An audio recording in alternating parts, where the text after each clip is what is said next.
This is the story of a man named Stanley.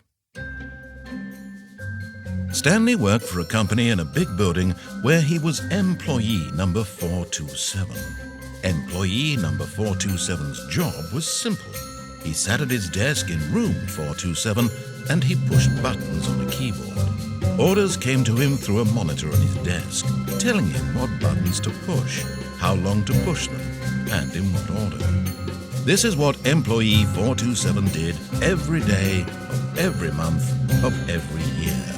And although others might have considered it soul-rending, Stanley relished every moment that the orders came in, as though he had been made exactly for this job. And Stanley was happy.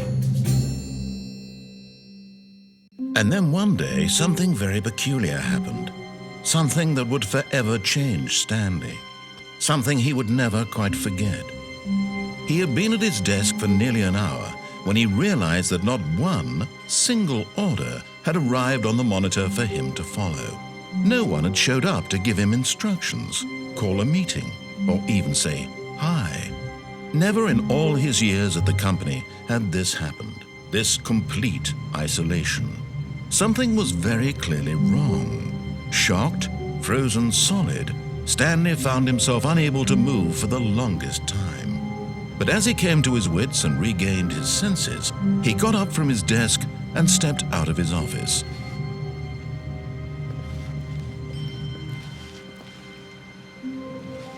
Someone was following Stanley. He was sure of it. If he checked over his shoulder now, he would surely catch them. It was only a matter of time.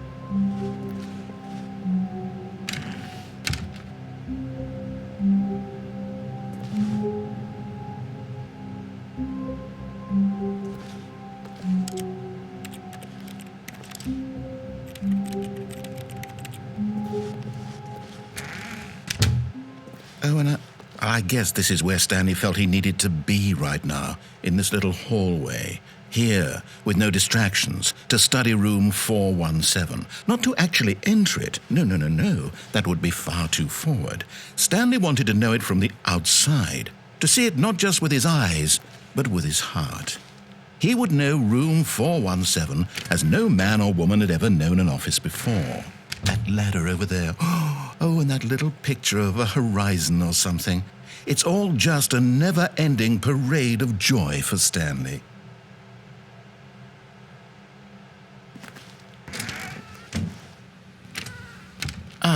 No, apparently not. When Stanley came to a set of 2 open doors, he entered the door on his left.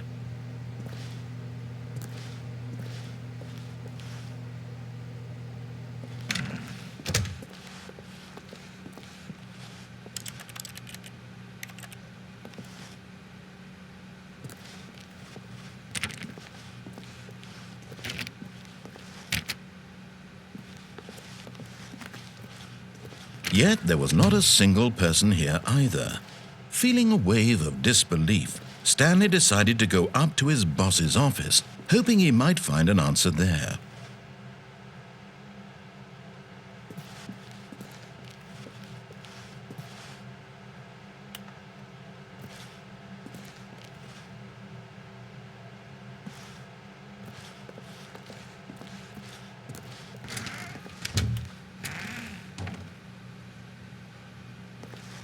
Stanley stepped into the broom closet, but there was nothing here, so he turned around and got back on track.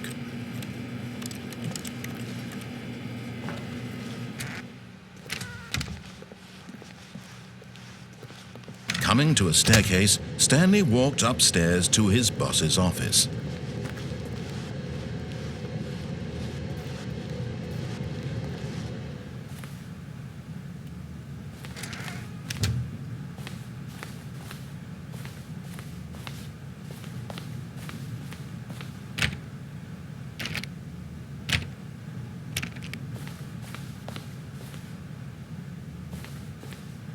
Stepping into his manager's office, Stanley was once again stunned to discover not an indication of any human life.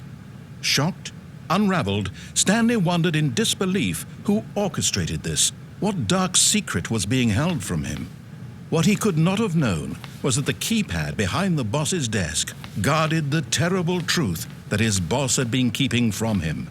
And so the boss had assigned it an extra secret PIN number, 2845.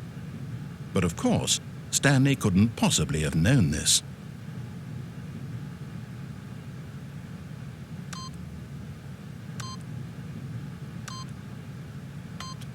Yet incredibly, by simply pushing random buttons on the keypad, Stanley happened to input the correct code by sheer luck. Amazing. He stepped into the newly opened passageway.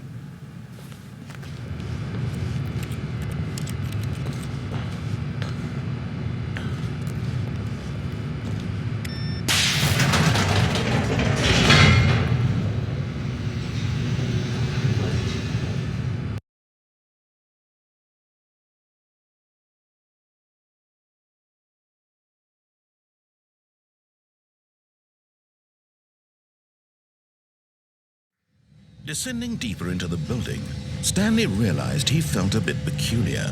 It was a stirring of emotion in his chest, as though he felt more free to think for himself, to question the nature of his job. Why did he feel this now, when for years it had never occurred to him? This question would not go unanswered for long.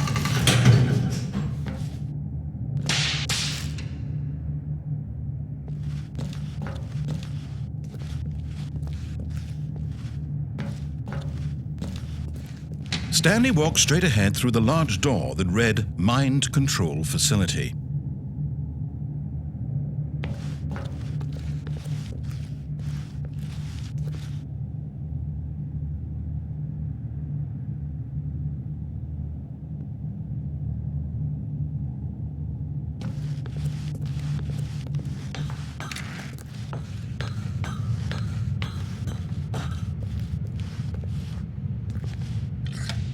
The lights rose on an enormous room packed with television screens.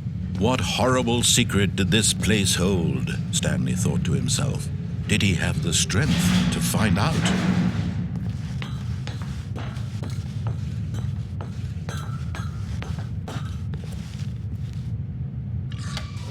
Now the monitors jumped to life, their true nature revealed.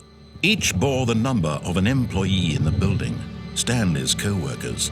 The lives of so many individuals reduced to images on a screen, and Stanley, one of them, eternally monitored in this place where freedom meant nothing.